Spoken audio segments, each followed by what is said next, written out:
દ્વારા ચાલતી સરકાર એટલે લોકો માટે લોકો વડે અને લોકો દ્વારા ચાલતી સરકાર એટલે ભાઈ લોકશાહી। પરંતુ આજે લોકશાહી માત્ર નેતાઓના ખિસ્સા ભરવા પૂરતી જ રહી ગઈ હોય તેવું લાગે છે, કારણ કે ચૂંટણી જીત્યા પછી તો નેતાઓ દેખાતા જ નથી।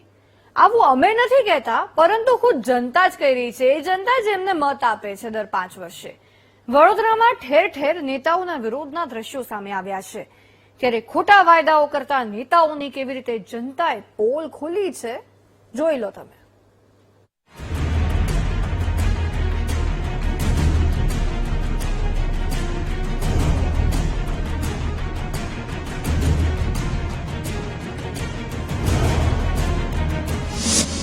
5 વર્ષમાં ન દેખાયા, હવે મત લેવા આવ્યા। આ સવાલ અમે નહીં પરંતુ વડોદરાની જનતા પૂછી રહી છે, અને તે પણ સત્તાધારી પક્ષના નેતાઓને, જેઓ વાજતે ગાજતે પોતપોતાના વિસ્તારમાં ડોર ટુ ડોર પ્રચાર માટે નીકળ્યા, પરંતુ લોકોએ રસ્તામાં જ ઘેરી લીધા। વોર્ડ નંબર 7માં લોકોએ હુડીઓ બોલાવતા ઉમેદવાર શ્વેતા ચૌહાણનો વિરોધ કર્યો। સાથે જ શ્વેતા ચૌહાણે તેમના કોઈ કામ ન કર્યા હોવાના દાવા સાથે તેને લોકોએ માત્ર સોશિયલ મીડિયા ઇન્ફ્લુએન્સર જ ગણાવ્યા। બીજી તરફ વોર્ડ નંબર 8માં પણ ધારાસભ્ય સાથે ભાજપના ઉમેદવાર પ્રચાર માટે ગયા તો લોકોએ ઘેરી લીધા।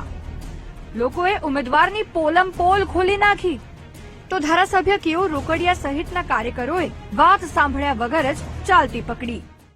ગઈકાલે ગોરું પાણી આવ્યું, આજે ગોરું પાણી આવ્યું છે। મતલબ એ તો પાણીનો નાનો પ્રોબ્લેમ, પણ અહીંયાથી જે લોકો જીતીને જાય છે ને પછી અહીંયા આગળ કોઈ જોવા હોતા નહીં, કોઈ પૂછવા આવતા નહીં કે તમને શું પ્રોબ્લેમ છે, બરાબર છે। હવે ભાજપનો ભ્રષ્ટાચાર તો એટલો બધો વધી ગયો છે, તમને આ રીતે બધા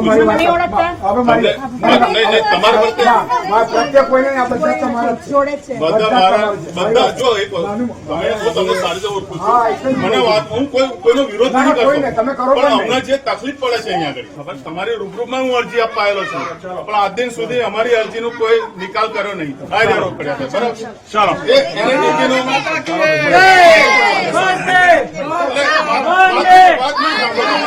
લોકોએ ઉમેદવારોનો ઘેરાવ કર્યો તે તો તમે જોયું। હવે વોર્ડ નંબર 2 ની સોસાયટીઓમાં લાગેલા જન આક્રોશના પોસ્ટર પણ જુઓ। રસ્તા, પીવાના પાણી સહિતની પાયાની સુવિધાઓના અભાવથી લોકોએ કંટાળીને ચૂંટણીનો જ બહિષ્કાર કર્યો છે, જેના પોસ્ટરો લગાવી દીધા છે। અમારે પાણી એક તો ગંદુ આવે છે, ડોરું પાણી, ગટર લાઈન ને પાણીનું લાઈન મિક્સ છે, બરાબર, એટલે બધું મિક્સ પાણી થાય છે। એટલે હમણાં અહીંયા વચ્ચે જોન્ડિસ લોકો એ નીકળેલા પેશન્ટ નીકળ્યા હતા, અહીંયા આગળ ઘણા બધા પેશન્ટ હતા જોન્ડિસના, દવાખાનામાં લઈ જતા તો દાખલ નતા કરતા, દવા આપીને ઘરે મોકલી દેતા હતા। અને બીજું કે આ રોડ આજે પાઇપ નાખવા માટે રોડ ખોદ્યો છે, હજુ સુધી નથી પાઇપો નખાઈ કે નથી રોડ સરખો થયો, આજે વરસ થયું। ના કોંગ્રેસના કોઈ આયા, ના આમ આદમીના કોઈ આયા, ના જમવાનું નહીં, પાણીનું કશું નહીં, એટલે અને બીજું છે કે સ્ટ્રીટ લાઇટ નથી, ગટર અને પાણીની લાઇન બે મિક્સ છે, એની રિપેરિંગ 5 વર્ષથી હજુ લગ થઈ નથી। બીજી વસ્તુ કે આ તમે રોડ તમે દેખી શકો છો, રોડ બી ખોદ્યા છે આટલા ટાઈમથી, પણ રોડની રિપેરિંગ કશું જ નહીં। એટલે કોઈ મહેરબાની કરીને ભાજપ, કોંગ્રેસ કે આમ આદમી પાર્ટી કોઈ મહેરબાની કરીને અમારા વોટ। વાત અહીં વિકાસની છે, લોકોની સમસ્યાની છે, તેવામાં વિરોધના માહોલમાં કોણ ક્યાં બાજી મારે છે તે જોવું રહ્યું। કેમેરામેન કિશોર ક્ષીરસાગર સાથે માનુ ચાવડા, BTV ન્યૂઝ, વડોદરા। રાજનીતિમાં સત્તા માટે સંબંધ